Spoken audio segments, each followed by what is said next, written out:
우리가 함께 이스라엘 백성 그 땅 가운데 솔로몬 왕국에 대한 이야기를 우리가 함께 말씀을 통해서 보게 됩니다. 오늘 본문에 보면 특징들이 몇 가지가 있는데 솔로몬 왕국은 부요하였다 하는 거예요. 솔로몬 왕국은 부요했다 하는 이야기가 오늘 20절부터 28절까지 쭉 기록되어져 있어요. 또 하나는 솔로몬 왕국은 지혜로웠다 하는 것을 또다시 설명해 주고 있어요. 29절부터 34절까지 아주 구체적으로 언급을 합니다. 그러니까 솔로몬 왕국은 부요했고 지혜로웠다 하는 것이 오늘 우리가 읽은 본문의 말씀의 핵심이에요. 그 부와 그 지혜가 얼만큼이었는가 하는 것들을 지금 계속해서 이야기하고 자랑하고 있는 겁니다. 이것이 왕국의 부유함과 지혜로움은 이전에 그 기브온 산당에서 하나님께서 솔로몬에게 약속하신 지혜, 내가 너에게 지혜를 주겠다 뿐만 아니라 구하지 않았던 붓까지도 하나님이 함께 다 같이 주신 거예요. 자기가 똑똑해서 된 것이 아니라 하나님이 지혜를 주셨고 하나님이 부한 것도 덤으로 더하여 주신 거예요. 모든 것이 다 하나님이 주셨고 하나님이 이루셨고 하나님이 하신 거예요. 마치 이것이 솔로몬 한 사람에게 집중되어서 그가 뭘 어떻게 한 것 같고 그가 어떤 지혜를 펼친 것 같은데 사실은 궁극적으로 이 일을 이루시는 분은 하나님이시라는 거예요. 사실 따지고 보면 지혜와 부는 별개의 것이 아니에요. 늘 하나님께서는 하나님의 신령한 지혜를 쫓아 나라를 다스리는 왕국마다 번창하게 하셨고 풍요로울 수밖에 없도록 하나님이 그렇게 부어주신 거예요. 이게 하나님의 방법이에요. 그러니까 우리는 뭘 구해야 됩니까? 우리는 늘 하나님의 지혜를 구해야 되고 하나님께 의탁하는 마음으로 하나님이 이 모든 것들을 지배하시고 운행하시고 섭리하실 수 있도록 하나님 앞에 내어드리는 것, 이것이 우리 안에 가장 중요한 거예요. 그래서 백성들은 솔로몬이 하나님을 향하여 있는 그 마음 때문에 온 백성들이 먹고 마시고 즐거워할 수 있었고, 그리고 또 그 나라의 여러 어려운 문제들이 솔로몬이 하나님을 의지하는 마음 때문에 하나님은 그 나라를 가장 평화롭게, 가장 부유하고 가장 지혜롭게 그 나라를 다스리게 하신 거예요. 우리가 궁극적으로 알아야 할 것은 부하다, 부럽다, 지혜롭다, 부럽다, 이것이 아니라 우리는 그 지혜와 부가 어디에서 왔는지를 분명히 찾아가야 한다는 겁니다. 조금 더 자세히 들여다보면 솔로몬 왕국의 부유함과 지혜로움이 어떠한지 구체적으로 오늘 성경이 쭉 기록해내고 있어요. 그 부함이 어떠하냐면 아주 대단하다는 거죠. 북으로 유브라데스 강으로 남으로 애굽의 국경 지대까지 서로는 지중해 연안의 블레셋까지 모든 것이 다 솔로몬 왕국으로 말미암아 다 도움을 줄 수 있도록 만들어 놓으신 거예요. 21절에 그래서 그렇게 말하는 거예요. 솔로몬이 그 강에서부터 블레셋 사람의 땅에 이르기까지 애굽 지경에 미치기까지의 모든 나라를 다스림으로 솔로몬이 사는 동안에 그 나라들이 조공을 바쳐 섬겼더라 그래요. 마치 온 나라 사람들이 이스라엘 백성들을 전부 다 섬겼다는 거예요. 에돔뿐만 아니라 모함, 아람에 있는 모든 나라들이 이스라엘 백성들을 향하여 전부 다 조공을 바쳤다는 거예요. 나라 전체, 열국의 모든 것들이 다 하나님을 섬기는 나라에게 조공을 바쳤다는 거예요. 그래서 그 나라가 부하지 않을 수 없다는 거죠. 하나님은 어떤 분이십니까? 하나님은 하나님을 섬기며 의지하는 백성들을 하나님께서는 내버려두지 아니하시고 가장 많은 가장 좋은 것들로 우리의 삶을 만들어 가시는 분이 하나님이시라는 거예요. 솔로몬이 하나님을 섬기는 그 마음 때문에 하나님은 그 일들을 이루어 가신 거예요. 궁궐의 이야기가 또 나오는데 거기에 보니까 1,400명의 가량의 일원들이 먹고도 남을 만큼 충분한 일들을 그 궁궐 안에서 음식을 준비했던 것을 우리가 알 수 있어요. 밀가루와 각종 고기들이 아주 충만했다는 거죠. 22절부터 보면 솔로몬의 하루의 음식물은 가는 밀가루가 30고루요, 굵은 빛가루가 60고루요, 살찐 소가 10마리요, 초장의 소가 20마리요, 양이 100마리며 그 외에 수사슴과 노루와 암사슴과 살찐 새들이었더라. 솔로몬이 하루에 궁궐에서 먹는 음식의 양이 그 정도 되었다는 거예요. 뿐만 아니라 병거와 부대와 기병 부대가 왕국의 기반을 튼튼하게 받쳐 세워가지고 온 나라가 부하기가 이를 데 없었다는 거예요. 참으로 부족함 없는 넉넉하고 풍족한 생활을 하였다는 거죠.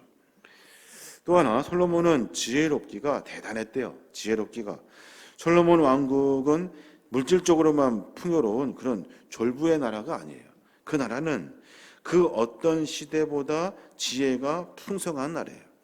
솔로몬부터 당대 제일의 지혜자였고 또 그 지혜는 동양 아라비아의 지혜와 철학과 문학과 과학보다 훨씬 더 뛰어났고, 솔로몬은 기하학, 천문학, 의학, 솔로몬은 모든 자연 만물들을 다 알 수 있을 만큼 그의 지혜는 탁월했다는 거예요.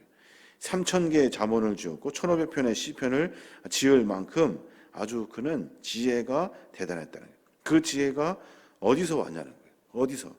그 지혜는 자기가 공부해서 얻은 지혜가 아니라 하나님이 그 지혜를 열어주신 거예요. 이게 바로 우리가 분명히 알아야 할 하나님의 마음이라는 거죠. 하나님은 어떤 분이십니까? 하나님은 우리에게 지혜를 주시는 분이셔요. 우리가 지혜를 펼쳐내는 것이 아니라 하나님이 우리에게 지혜를 주셔야만 그 지혜가 모든 열국의 나라들이 평안할 만한 지혜가 되는 거예요. 그러니까 우리가 살아가면서 늘 구해야 할 것이 있어요. 그것이 뭐냐면 하나님의 지혜를 구하며 삶을 살아야 하는 거예요. 우리는 늘 이 나라 왕국이 부러워요. 참 부러워요. 하나님께서 이 솔로몬에게 참 많은 것들로 부어주셨어요. 솔로몬의 마음을 보시고 하나님이 그에게 부어주었던 거예요.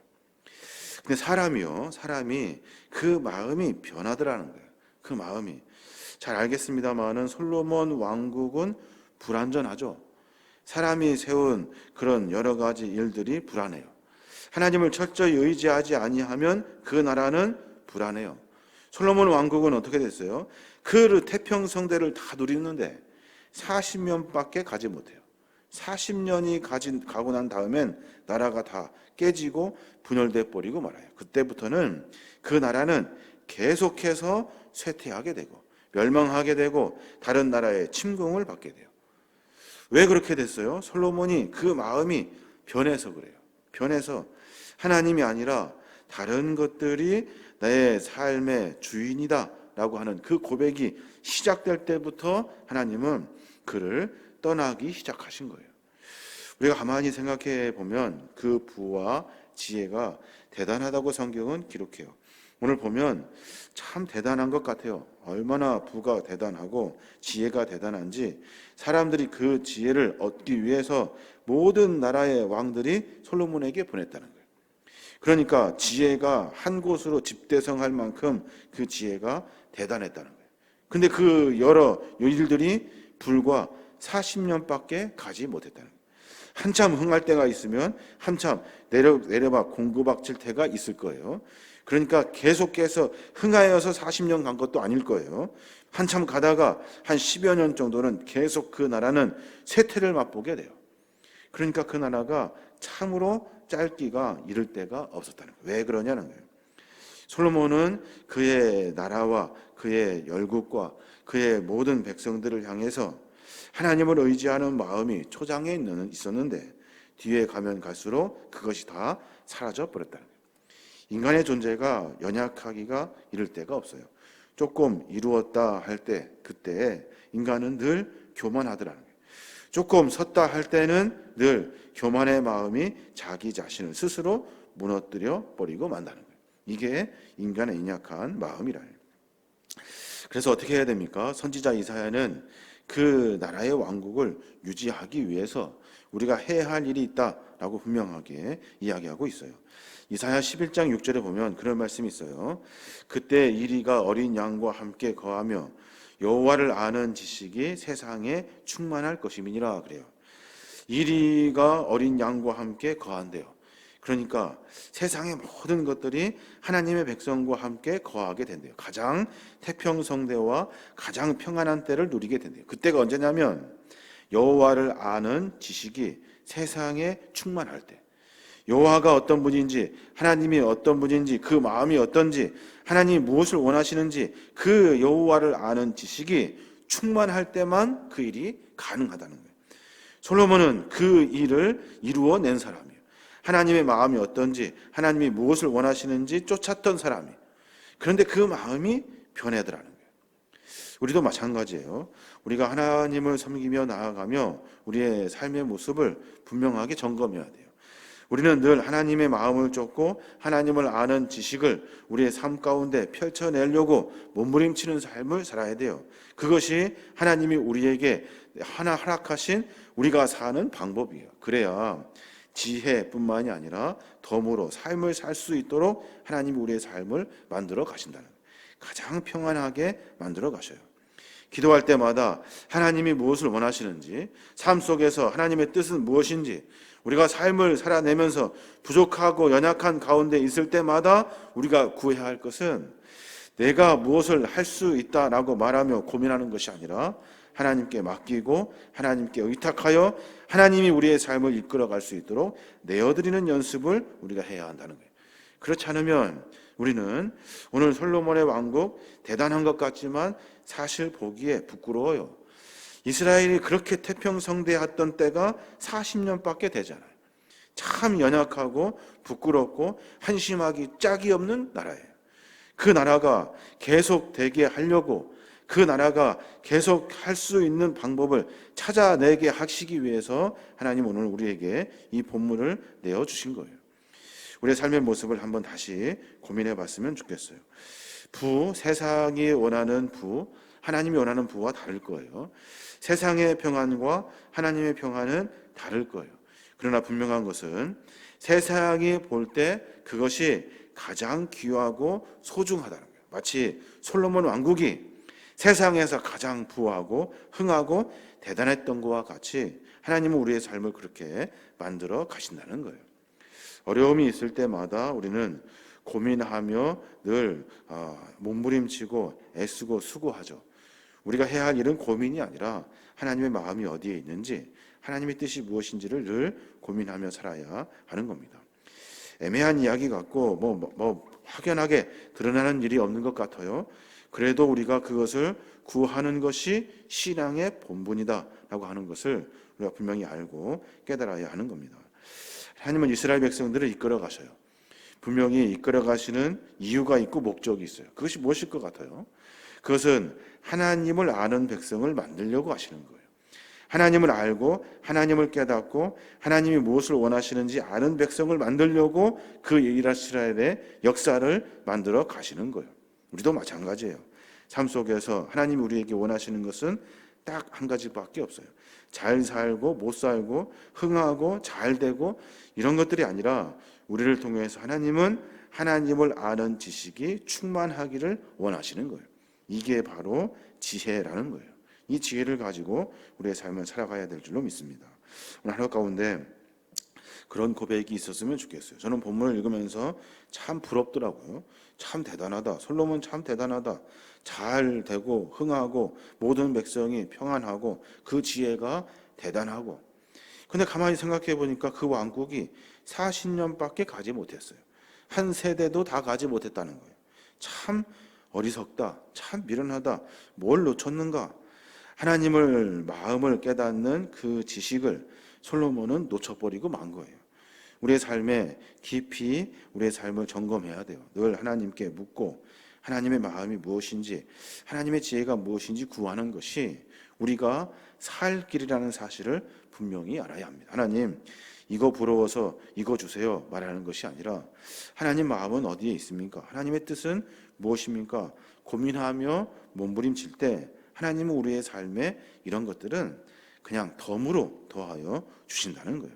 그 은혜가 더 크고 더 대단한 거죠. 그것을 쫓아 살아갈 수 있는 신앙의 성숙이 우리에게 있어야 될 줄로 믿습니다. 오늘 하루 가운데 그렇게 기도했으면 좋겠어요. 하나님, 내가 고민하고 기도하는 것 하나님 다 아시죠? 하나님 마음은 어떤지 내가 그 마음을 알고 움직일 수 있도록 성령님 나에게 말씀해 주십시오 하는 기도가 우리의 기도가 되어야 될 줄로 믿습니다. 오늘 가운데 그런 은혜로 말미암아 더 풍성한 은혜를 누리시는 저와 여러분이 되시길 주님의 이름으로 축원합니다.